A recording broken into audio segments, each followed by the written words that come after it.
বাড়িয়ে বাড়িয়ে যাইয়া দেখো গড ডুবাইছে গরিব হেগোটা করেন এখানে ভিডিও করলে লাভ হবে না। যেই হোক এইবার যারা ন্যায্য মূল্য পাওয়া হেরা হার না, কোনো জিনিস হার না। কথা বলেন নি ভাইয়া কি বলছে, কোনো জিনিসে যারা গরিব তারা হার না। কথা বলেন না, লাগলে বডি গেলেবেন বাড়িয়ে বাড়িয়ে যাইবেন, যার গড ডুবছে বাড়ি ঘর নাই হে করে দেন। কথা বলেন না কয়জন হইলে কথা বলেন। হ্যাঁ কি কইছে সেনাবাহিনীরা কইছে ভোট দিতে হেলিকপ্টার দিতে, আমরা কিছু দেখিয়েন না বুঝতে বুঝতে ভাব কথা ঢুকতেছে না, শুধু গাড়িগুলো এক জায়গায় যাচ্ছে, শুধু পশুরাম। কিন্তু এটা সুষ্ঠু বন্টন হচ্ছে না, এটা কোনো সুষ্ঠু বন্টন হচ্ছে না।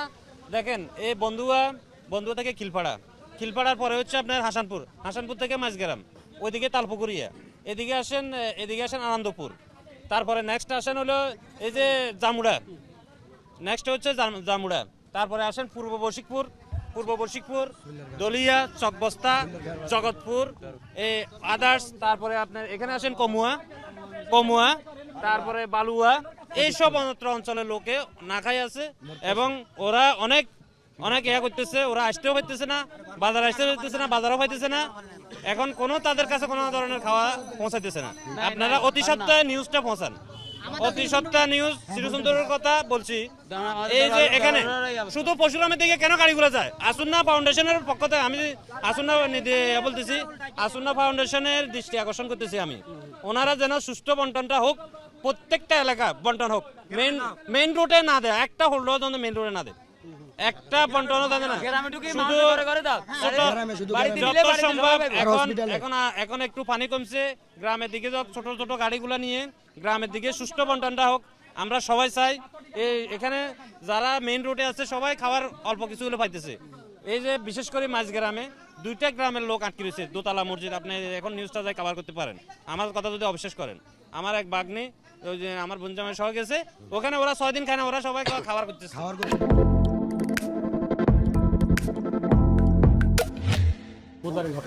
বুধবারের প্রথমে আমরা যখন ঘুম থেকে উঠছি দেখি যে পানি কানা হয়েছে, পরে আস্তে আস্তে পানি এত দ্রুত বাড়তে আছে আমাদের ঘরের ভিতরে ঢুকে গেছে। রাতের দিকে আমরা সাথে ডেলিভারি আশ্রয় নিয়েছি, এখন অতিরিক্ত বৃষ্টি এবং ঘরের ভিতরে আমার হাঁটু পরিমাণ এতটুকু পানি হয়ে গেছে। এরপর আমরা ভয় পাইছি যে একতলা যদি ডুবে যায়, আমরা যে এখানে দোতলা ছিল আমরা এখানে আশ্রয় নেওয়ার জন্য আমরা সবাই যাওয়ার প্রস্তুতি নিয়েছি। এর মধ্যে আমার 2টা বাচ্চা, আপনার ছোট এই 2টা বাচ্চা আর আমার শাশুড়ি ছিল যারা সাঁতার জানে না। এই জন্য আমরা ধান সিদ্ধ করার একটা কড়াইয়ের ভিতরে আমার বড় মেয়ে প্রথমে ওরে দিয়ে এসছে, এরপরে ওরে কড়াইয়ের মধ্যে বসায় আমার শাশুড়ি নিয়ে আমরা একটা বিপদে ধরছি, আমরা তো সাঁতার জানি। পরে ওনারা কড়াইটার এক ফাল ধরাইছি, আমি এক ফাল ধরছি, আমার মেয়ে ধরছে।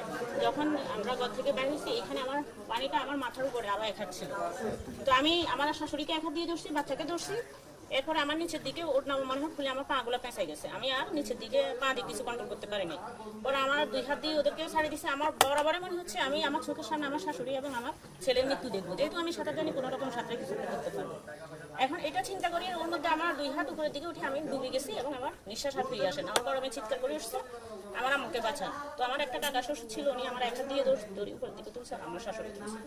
পরে বাসি আমরা ওইখানে ওইদিকে একটা ওয়াল ধরছি, কোনো রকম সাথে আমার কাকা শ্বশুরতে করে যে আমরা জীবন এত পানি জীবনে দেখেছেন নাকি? না, কখনো দেখিনি, আমার আম্মুরাও দেখেনি। আর এত স্রোত ছিল, স্রোতের বিপরীতে আমরা স্রোতের অনুকূলে গেছি, কিন্তু বিপরীত আমার মেয়ে যখন ওকে ইয়ে দিয়ে আসতেছিল বলছে আমি মারা যাবো এরকম মনে হচ্ছে। মানে আমরা কল্পনাও করি না, কেউ কল্পনাও করে না, আমরা তো কোনো জিনিসই বাঁচাইতে পারিনি। আমাদের জীবনটা বাঁচানো ছিল আমাদের জন্য অতিরিক্ত কষ্ট। সবাই বিত্তশালী কিন্তু সবাই খাদ্য সংকট পড়ে গেছে, পানির সংকট, খাদ্য সংকট সব নষ্ট হয়ে গেছে।